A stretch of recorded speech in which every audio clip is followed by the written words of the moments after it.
जे अज़ीम शाइर मिर्ज़ा ग़ालिब जे अॼु 149 वर्सी मल्हाई पियो वञे। मिर्ज़ा ग़ालिब जे मुनफ़रिद अंदाज़ बयान खेसि उर्दू अदब में अहम मक़ाम ॾियारियो।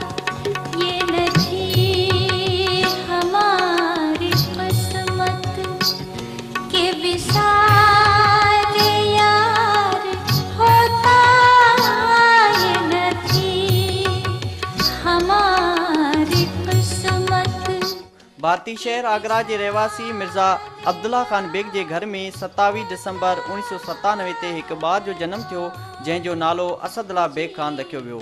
शाइरी जहिड़े कुदरती दात खेसि अॻिते हली मिर्ज़ा ग़ालिब तौरु सुञाणप ॾिनी।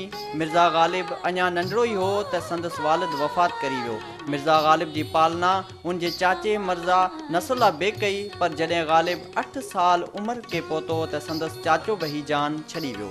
साल 1810 में जॾहिं मिर्ज़ा ग़ालिब जी उमिरि सिर्फ़ु 13 साल हुई त अमरा बेगम सां संदसि निकाह थियो। शादी बाद मिर्ज़ा ग़ालिब अबाणे इलाइक़े खे अलविदा चयो ऐं दहली में मुस्तक़िल सुकूनत इख्तियार कई, जिते संदसि सोहबत अदब सां वाॻियल शख़्सियतुनि तां रही।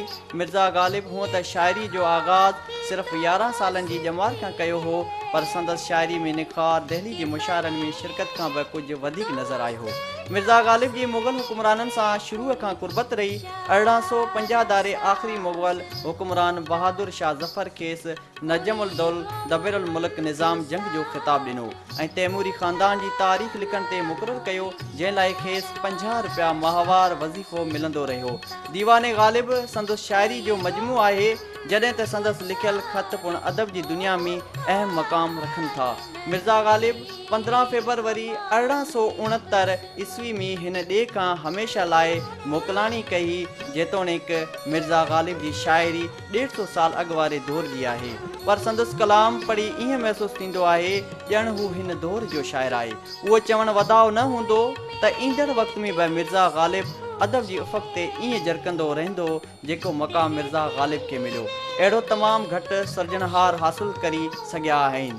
हैं और भी दुनिया में सख नवर बहुत अच्छे, हैं और भी दुनिया में सख नवर बहुत अच्छे, कहते हैं कि ग़ालिब का ही अंदाज़ बयान हो।